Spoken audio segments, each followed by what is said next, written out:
Hi hello friends, super കൺമണി സീരിയലിൻ്റെ ഒരു promo റിവ്യൂയിലേക്ക് എല്ലാ കൂട്ടുകാർക്കും സ്വാഗതം. അങ്ങനെ കൺമണിയും അതുപോലെ കൃഷും കൂടിയും സംസാരിക്കുകയാണ് കേട്ടോ.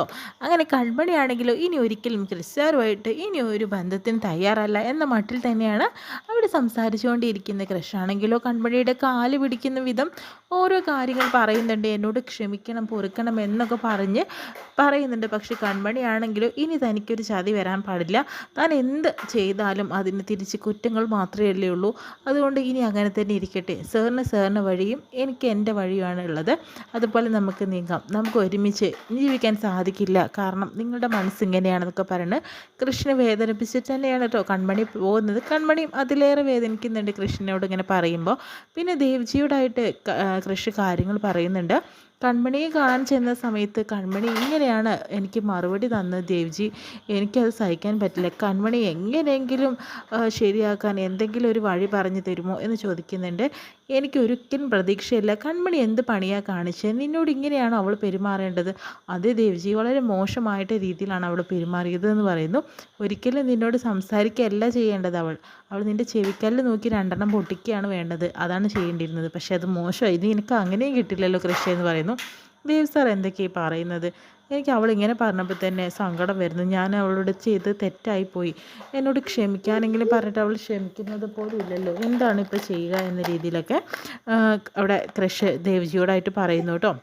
അപ്പോൾ ദേവ്ജി എന്തായാലും നോക്കട്ടെ, നിങ്ങളുടെ പ്രണയം സത്യസന്ധമാണെങ്കിൽ അവിടെ എന്തായാലും ആ പ്രണയം മാത്രമേ ജയിക്കുള്ളൂ, മറ്റൊന്നും ജയിക്കാൻ സാധ്യത വളരെ കമ്മിയാണെന്നൊക്കെ പറഞ്ഞു കേട്ടോ ദേവ്ജി. അതിനുശേഷം തന്നെ കാണിക്കുന്നത് ധനലക്ഷ്മിയാണ്. ധനലക്ഷ്മി, കൺമണി എങ്ങോട്ടാടി നീ പോയത്? നിനക്ക് ഈ ചുറ്റിത്തിരിഞ്ഞ് നടക്കുന്ന പരിപാടി നിർത്താനായില്ലേ? നീ എല്ലാവരുടെ ജീവിതവും ഒറ്റയടിക്ക് തകർത്തവളല്ലേ? നിനക്കിനി എന്താണ് വേണ്ടതെന്ന രീതിയിലൊക്കെ പറയുന്നുണ്ട്. ഏട്ടത്തിയുടെ വഴി, ഞാൻ എൻ്റെ കാര്യം നോക്കി പൊക്കോട്ടെ, ഞാൻ ആരെയും ശല്യം ചെയ്യാൻ വരുന്നില്ല. അവിടെ നിൽക്കടി, എല്ലാവരുടെ ജീവിതം തകർത്തിട്ട് നീ അങ്ങനെ ആ കൃഷ്ണൻ്റെ കൂടെ പോയി ജീവിക്കേണ്ട. അവന് ജാമ്യം വാങ്ങിക്കൊടുത്തല്ലേ, അതൊക്കെ ഞാൻ അറിഞ്ഞെന്ന് പറയുന്നുണ്ട്. അങ്ങനെ പിടിച്ചു നിർത്തുന്നുണ്ട്. ഇനി മേലെ നീ എൻ്റെ കാര്യത്തിലും എല്ലാ കാര്യത്തിലും ഇടപെടാൻ വരണ്ട എന്ന രീതിയിൽ നമ്മുടെ കൺമണി ധനലക്ഷ്മിയോട് പറയുന്നുണ്ട്. അതെന്താടി, എൻ്റെ ചിലവിൽ ഇവിടെ ജീവിക്കുമ്പോൾ നിനക്ക് എന്നെ അനുസരിക്കാൻ സാധിക്കില്ലേ എന്നൊക്കെ പറയുന്നുണ്ട്. നിങ്ങളുടെ ചിലവിലല്ല ഞാൻ ജീവിക്കുന്നത് എന്ന രീതിയിലൊക്കെ പറയുന്നുണ്ട് കൺമണി തിരിച്ചും. അതിനുശേഷം തന്നെ ധനലക്ഷ്മി പറയുന്നുണ്ട്, ഇനി മേലാൽ ആ കൃഷ്ണനെ കാണാൻ പോയിരിക്കരുത്. വരുണിൻ്റെ ഭാര്യയാവാൻ തന്നെ നീ ഇറങ്ങിക്കോ, അവൻ നിന്നെ വിട്ടു തരില്ല എന്നൊക്കെ പറയുന്നുണ്ട്.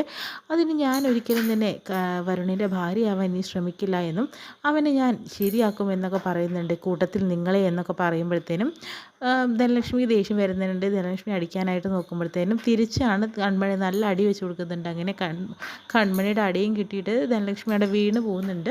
അതിനുശേഷം തന്നെ ധനലക്ഷ്മി ഒരു കാര്യം ഉറപ്പിച്ചിരിക്കുകയാണ്, അവളെ ഞാൻ അങ്ങനെ വിട്ടുകൊടുക്കില്ല. അവളിങ്ങനെ ഇപ്പോൾ നല്ല ഇരിപ്പുള്ള ചമഞ്ഞ് നടക്കും വേണ്ട, ഒരു പാവത്തിനെ പോലെ.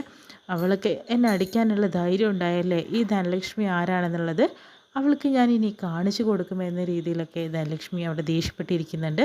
കൺമണിക്ക് അടുത്തൊരു പണിയുമായിട്ട് തന്നെയാണ് ധനലക്ഷ്മി വരാനായിട്ട് പോകുന്നത് കേട്ടോ. കൺമണിയാണെങ്കിലോ എന്തോ ഒരു പണി കിട്ടിയ പോലെ തന്നെ കേട്ടോ കാണിക്കുന്നത്. കൺമണി പുറത്തിറങ്ങി നിൽക്കുന്ന അത്ഭുതത്തോടു കൂടി നോക്കുന്നുണ്ട്. ധനലക്ഷ്മിയാണെങ്കിൽ കൺമണിയെ വിടാതെ പിന്തുടരുന്നുണ്ട്. പക്ഷേ എല്ലാം തന്നെ തരണം ചെയ്യാൻ കൺമണിക്ക് സാധിക്കും.